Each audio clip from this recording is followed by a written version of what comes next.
the origins of the current financial crisis are complex. Indeed, we've been in a credit crisis for about 16 or 17 months, but it's only recently that it's got really bad. The origin has to do with very cheap money that was available. So when the Federal Reserve drove interest rates very, very low to 1%, a lot of firms borrowed heavily and took on what's called levered investments. So they borrow to buy more. And that basically meant that if there was a move in the underlying asset value, it put them at great risk. And there was a big move. And some of these assets that they were invested in are the so-called subprime mortgages. Mortgages that are given out to people that are at greater credit risk. And that entire sector had an event whereby people realized they were way riskier than they thought. And that meant that everybody who was invested in subprime assets, or even worse, levered investment in subprime assets, took a huge hit. And when that happens, you have to pull back investments, you have to do things that are very conservative, such as not lending out to the average consumer or a small or medium-sized business. All of this snowballed. We had all of the warnings.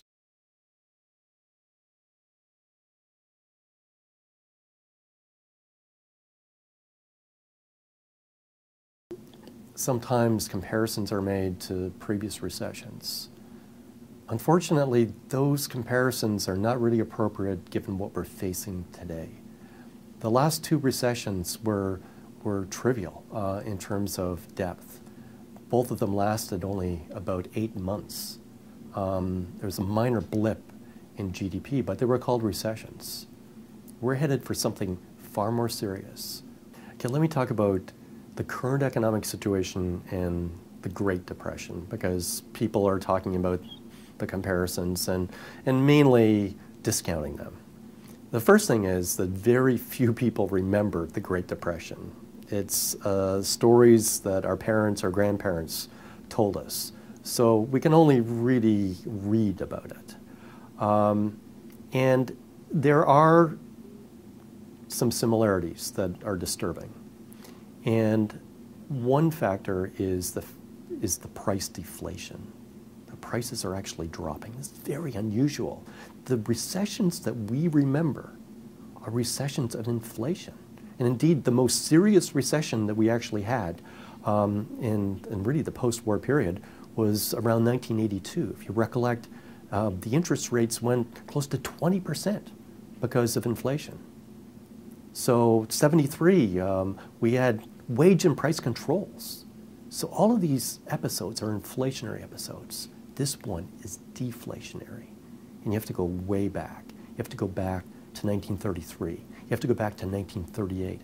These are the depressions of the Great Depression. There's two episodes, really 29 to 1933, and then there's another episode afterwards in 1938. So that is very disturbing. The other thing that is disturbing is the fact that we're at the beginning. Okay, so it's like the spring of 1930.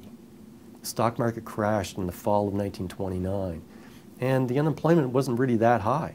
And today, it's really not that high compared to other recessions. It's because we're at the beginning. And now we're seeing firms go bankrupt. We're seeing firms that, you know, when they go bankrupt, usually you can reorganize and then open up again your operation, but they can't even do that. They have to liquidate. Okay, so this is very serious. More unemployment will come. So those are similarities. However, there are many fundamental differences. And the first difference, I think, is, you know, really trumps everything. And that is that the government is far more active than it was in the 1930s. So we've got a monetary policy, we've got a Federal Reserve Chairman that is an expert on the mistakes that were made during the Depression, and they will do whatever it takes to avoid a depression, a Great Depression-like scenario. So I think that we need to be very careful. In the Great Depression, unemployment went to 24%. Right now we're at 7.2. I think we'll go potentially to 10%. That will be the most serious recession since the Great Depression, but it won't be anything like the Great Depression.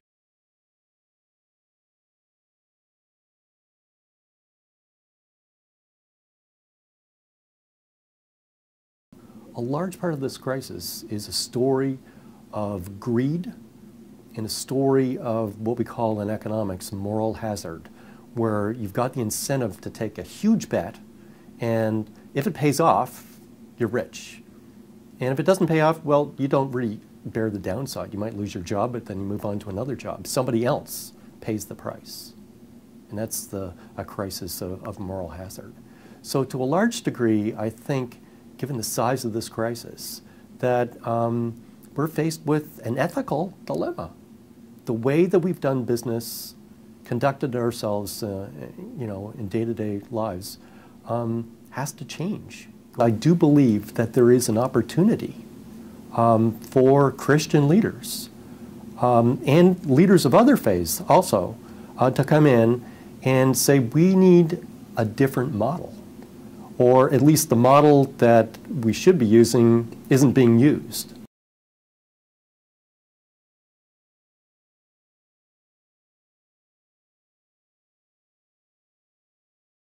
I think that it doesn't really matter if you're a large organization or a small organization. You need to do some basic risk management. And the idea of risk management is that you look at different scenarios as to what could happen. And you've got your best case, you've got maybe an optimistic case, but you also need to have kind of the worst possible case. And you need to stare at that very hard and make sure you've got a plan in place whereby your institution succeeds, or at least doesn't fail in the worst possible scenario. It is incumbent upon a leader to take the institution through that type of analysis, to ask the hard questions about that downside, that pessimistic scenario, and make sure that the plan is in place whereby things can change, adapt to the current situation if it deteriorates, so that you actually survive. I think that it's useful to use the analogy of a recession versus kind of a deep recession and what happens to corporations. So if we have kind of a minor recession like we had in 1991 and 2001, then firms take it as an opportunity to cut some costs, and costs that they wouldn't usually cut in good times, but it makes them stronger. And these are kind of minor changes. However, when a deep recession occurs, then the firm puts everything on the table. How they do business. What fundamental structural changes can they make that will put them through the crisis, but also make them stronger in the long term? I think this analogy is directly applicable to the institutions that we're talking about. This is not the time to tweak one thing or another thing. This is the time to look deeply, fundamentally, structurally, what can we do that might have been considered radical a year or 2 years ago? What can we do to change the way that we operate? Not just to survive for the next 6 months or 12 months, but to put our organization in a position to have a stronger voice in the future, to build long-term strength. It doesn't matter how conservative your institution actually is. Everything must be on the table.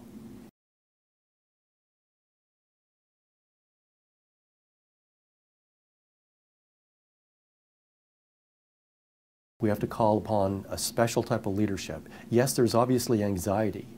There cannot be lethargy. We need to act boldly.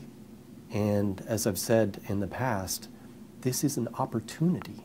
You need to not look at this as just a disastrous situation.